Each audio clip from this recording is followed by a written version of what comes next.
Il faut te séparer de mauvaises compagnies. Tu n'as rien à faire là. Dieu fait chaque chose à son temps. Il faut attendre le temps de Dieu. Avant le temps de Dieu, il n'y a pas de miracle. Après le temps de Dieu, il n'y a pas non plus de miracle. Destinée puisse se réaliser, la première chose, c'est l'environnement. L'environnement où tu te trouves peut être un obstacle ou peut permettre à ce que tu puisses percer, que tu puisses avancer. L'environnement joue un grand rôle pour que nos rêves puissent se réaliser, pour que nos destinées puissent se réaliser. Quand je parle de l'environnement, je parle aussi directement de la position géographique. C'est important. Si tu es dans un endroit, un coin reculé, un coin oublié, un coin où le taux de banditisme est très élevé, alors tu vas subir cela. Si tu es dans un environnement malsain, tu es dans un environnement pourri, tu es dans un environnement moche, il ne faut pas s'attendre à ce que quelque chose de bon vienne de là. Il faut, ça c'est notre part de responsabilité. Nous devons chercher à être dans un environnement où il y a la faveur de Dieu, où il y a la grâce de Dieu. Un environnement où quand tu vas crier à Dieu, il va descendre. Amen. Si ton mariage n'a pas un bon environnement, c'est l'enfer. Tu vas peiner toute ta vie. Il faut que tu rends cela, que tu transformes cela en un environnement serein. La Bible dit, Dieu est capable de rendre un endroit qui n'est pas habitable, de devenir un endroit habitable.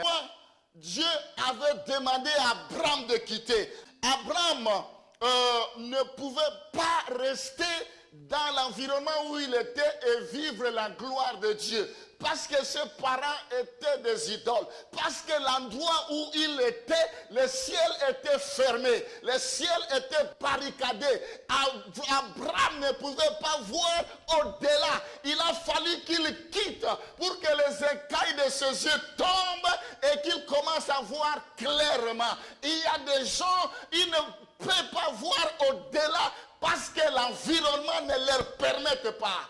L'environnement de tes amis peut être un obstacle pour que tu puisses vivre la gloire de Dieu. C'est pourquoi on ne joue pas avec l'environnement. Cet homme était dans un bon environnement, la piscine de Bethesda. Il y avait la présence de Dieu et il y avait l'ange qui descendait. Et sa destinée ne pouvait que s'accomplir. Quelle que soit ta situation, si tu es au bon endroit, tu verras la gloire de Dieu. Je déclare que la trompette soit un bon environnement pour toi. Je déclare que la chorale soit un bon environnement pour toi, pour que tu prospères, pour que tu montes, pour que ta destinée se réalise. Dans quel environnement tu te trouves? Abraham n'a pas hésité de sortir parce qu'il fallait obéir, parce que l'environnement où il se trouvait c'était un obstacle, parce que l'environnement où il se trouvait, il ne pouvait pas avoir les promesses de Dieu se réaliser. Et aussitôt qu'il a abandonné les idoles, aussitôt qu'Abraham a commencé son voyage, il s'est sorti par la foi, ne sachant pas où il allait, Dieu a commencé à se manifester dans sa vie. Dieu a commencé à lui montrer le chemin. Dieu a commencé à lui parler. Peut-être Dieu ne te parle pas parce que l'environnement n'est pas favorable. L'environnement de Joseph n'était pas favorable. Joseph avait une destinée. Dieu voulait rendre Joseph, il voulait rendre son nom grand. Dieu voulait élever Joseph. Dieu voulait accomplir de grandes choses avec Joseph. Mais l'endroit où Joseph était n'était pas un bon environnement. La Bible dit, Dieu parlait à Joseph par des songes. Dieu lui a montré comment Joseph allait régner, comment Joseph allait être au-dessus de ses frères. Mais quand ses frères ont compris que cet homme, il va nous gouverner, cet homme est dangereux, son Dieu est dangereux, et ils ont commencé à le combattre. Et ils ont commencé à lui créer des ennemis. La Bible dit, ils ont monté un complot pour le tuer. Ils l'ont vendu, ils l'ont jeté dans la citerne.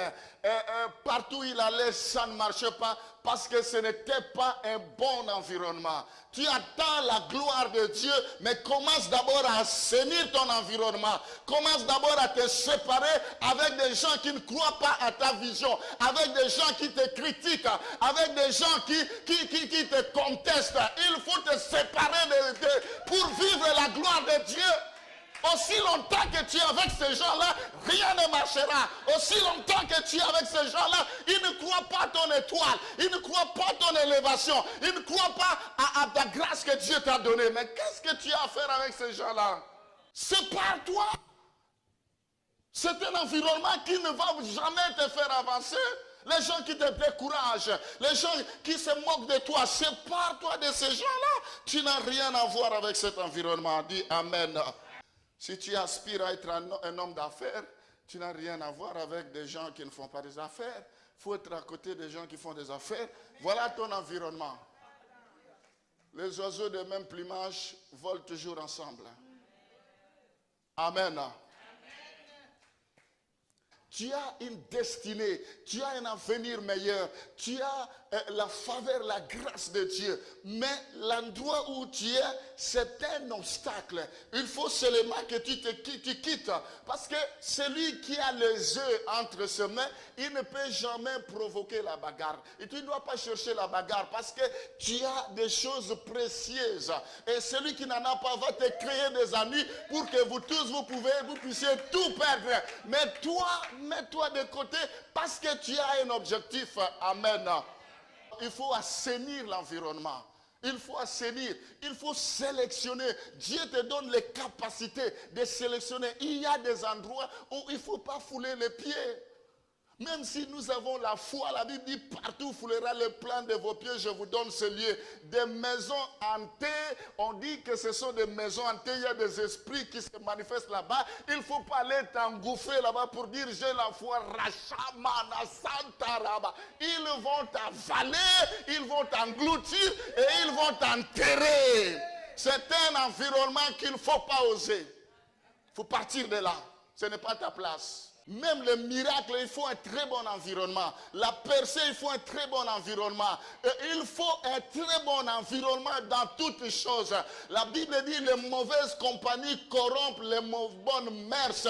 Il faut te séparer des mauvaises compagnies. Tu n'as rien à faire là-bas. La Bible dit quel rapport y a-t-il entre Christ et Bélial, entre Satan et Dieu? Dieu te demande tout simplement, c'est d'être dans un bon environnement. Nous ne devons pas nous laisser entraîner par n'importe qui. Il faut que nous puissions sélectionner, choisir les endroits que nous fréquentons parce que notre destinée en dépend. Le deuxième facteur qui peut propulser ta destinée, qui peut faire à ce que ta destinée se réalise, c'est le temps. Dieu fait chaque chose à son temps.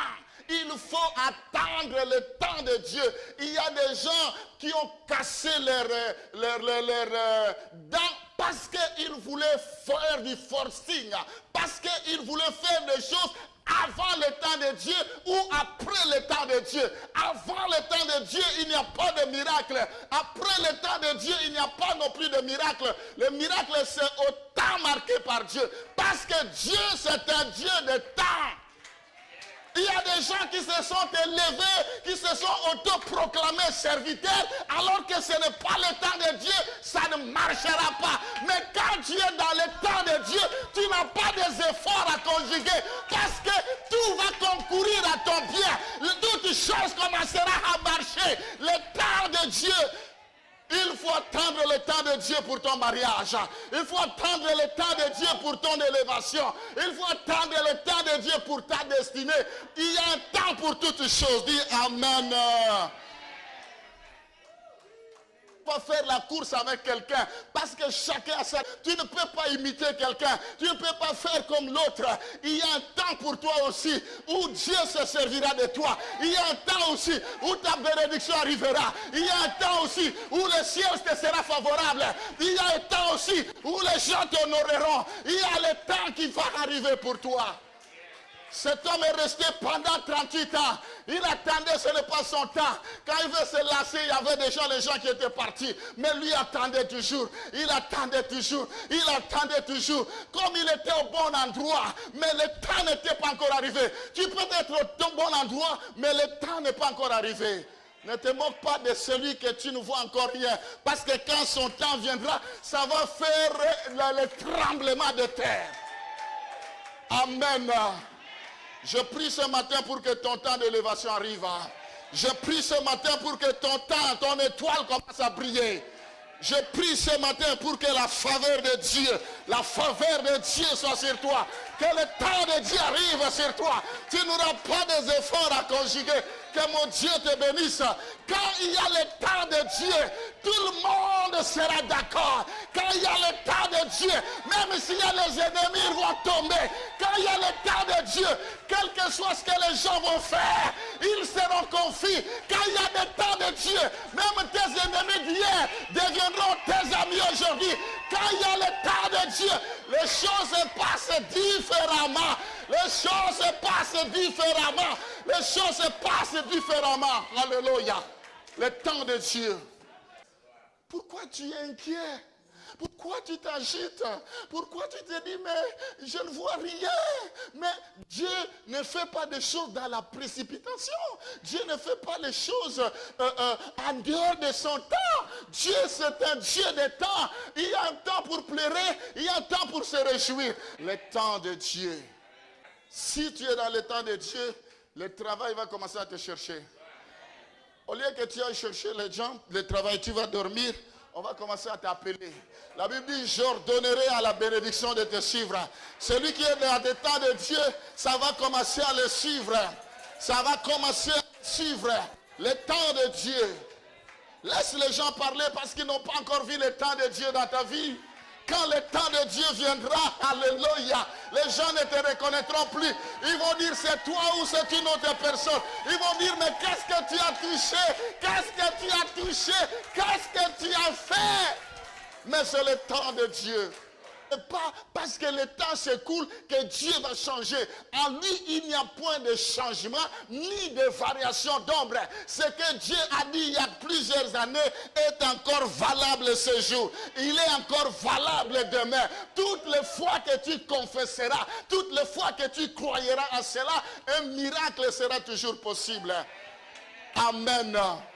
Troisième facteur, pour que ta destinée soit propulsée, il te faut un homme. Quand je dis un homme, je ne dis pas forcément un mari. Donc, il faut qu'il y ait quelqu'un. Il y a quelqu'un que Dieu placera sur ton chemin pour t'ouvrir les portes. Il y a quelqu'un qui reste toujours, qui sera mandaté par Dieu. Il n'aura jamais le cœur net, le cœur tranquille, tant que ce que Dieu a mis dans son cœur pour le faire par rapport à toi ne soit pas réalisé. Dieu utilisera toujours quelqu'un. Amen. Un certain homme. Je prie pour que Dieu place sur ton chemin un certain homme. Alléluia. Je prie pour que Dieu place sur toi un homme. Et il ne faut pas négliger les gens que tu vois. Parce que Dieu, la Bible dit, il y en a qui ont reçu les anges, mais sans s'en rendre compte. Amen.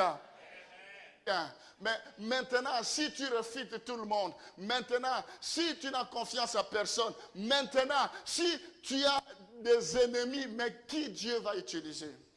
Ce matin, j'aimerais que tu sois cet homme-là que Dieu va utiliser. Cet homme-là qui a la clé passe-partout. Quand tu rencontres cet homme, ta vie est basculée. Ta vie change. Ta vie prend d'autres allures, d'autres dimensions. Oh, c'est moi qui ai l'homme qu'il faut pour débloquer la situation. Comme David, il est arrivé au bon moment. Tout le monde craignait, il dit, alors, qu'est-ce qu'il y a à voir avec cet incirconcis? Moi, j'irai me battre. Moi, je vais donner son corps aux oiseaux du ciel. Son cadavre aux oiseaux du ciel. Il vient contre moi avec des lances, avec des javelots, avec l'épée. Mais moi, je viens contre lui au nom de l'Éternel. Il faut que l'on sache quel est ce Dieu qui répond par le feu. Un homme. Alors, mes bien-aimés, ton élévation peut passer par Dieu, ton élévation peut passer par un homme, ton élévation peut, ton ministère peut passer par un homme. Dieu se servira toujours d'un homme pour vivre les miracles. Amen. Élisée avait besoin d'Élie. Josué avait besoin de Moïse. La femme samaritaine avait besoin de Jésus. Accroche-toi aux personnes qui peuvent propulser ta destinée. Accroche-toi à ces gens-là. Parce que Dieu passera par eux. Accroche-toi. Pas à n'importe qui.